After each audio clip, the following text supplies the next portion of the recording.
Welcome to Talk Tickers, where we break down the earnings calls that matter. Today, we're digging into Belden's Q2 2025 results, where a fantastic performance was met with, well, a pretty baffling reaction from the market.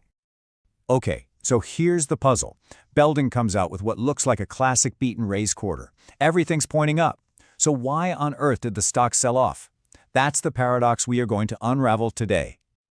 All right, let's dive right into this apparent contradiction. You've got these incredibly strong fundamentals on one side, and then you have the market's immediate and kind of negative reaction on the other. Let's get to the bottom of this disconnect. So what's really going on here? Was this just some smart money taking a little profit off the table? Or did the market completely overlook some huge signs of strategic progress? Let's go find the evidence. Okay, first things first, let's look at the hard numbers. Because, by any traditional metric, this was an absolutely stellar quarter of execution. No two ways about it. First up, adjusted earnings per share, $1.89. Now that wasn't just a beat, it absolutely smashed what analysts were expecting. A really decisive move. And the top line? Just as impressive. Revenue clocked in at $672 million. That's 11% growth year over year, and yep, you guessed it, well ahead of what everyone was predicting. Now this might be the most telling number of them all, a book-to-bill ratio of 1.05. Anytime you see that number pop above 1, it means new orders are flooding in faster than the company can even ship product out the door. That is a fantastic sign for future revenue. This table really puts it all into perspective. I mean, look at that. A 7.5% upside on earnings? That's not just squeaking by. That's a significant outperformance. In pretty much any normal market, a number like that gets rewarded big time. And if you dig a little deeper, the story just gets better and better. Margins are expanding, orders are flying in with 16% growth, and they're smartly returning cash to shareholders.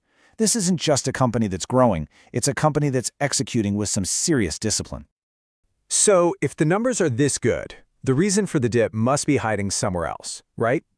Let's take a look at the company's core strategy, because I think that's where we're going to find the key to solving this whole paradox. It really all comes down to their big bet on something called IT/OT convergence. Now, if you're not familiar, it's basically about bridging the gap between the data world, that's IT, and the physical world of industrial machines, which is OT. And this quarter, we got real, tangible proof that it's working. Here's proof point number 1, a huge win in a hyperscale data center. And what's so cool here is they're using their rugged, industrial-grade tech to solve some of the most cutting-edge problems in AI. This one win creates a repeatable multi-million-dollar playbook they can use over and over again. And the second win is just as critical. We're talking about a $40 million deal that makes them the go-to supplier for a major automaker. This isn't just a sale, you guys. This embeds Belden's tech right into the heart of the massive reindustrialization and factory automation trends.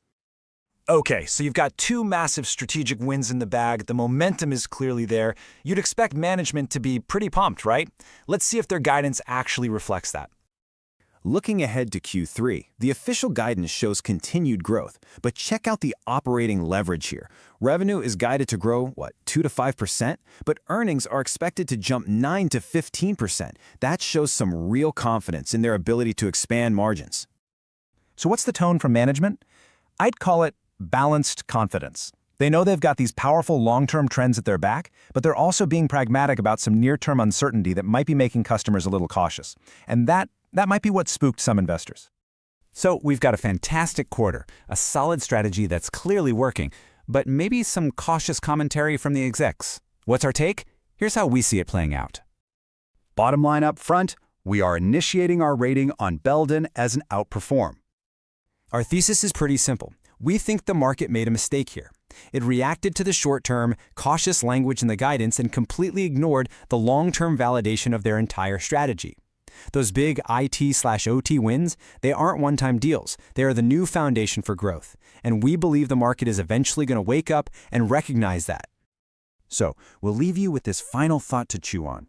Was that dip a warning sign of some hidden risk? Or was it the market offering you a discount on a proven, long-term winner? And as always, a final reminder, this is not financial advice.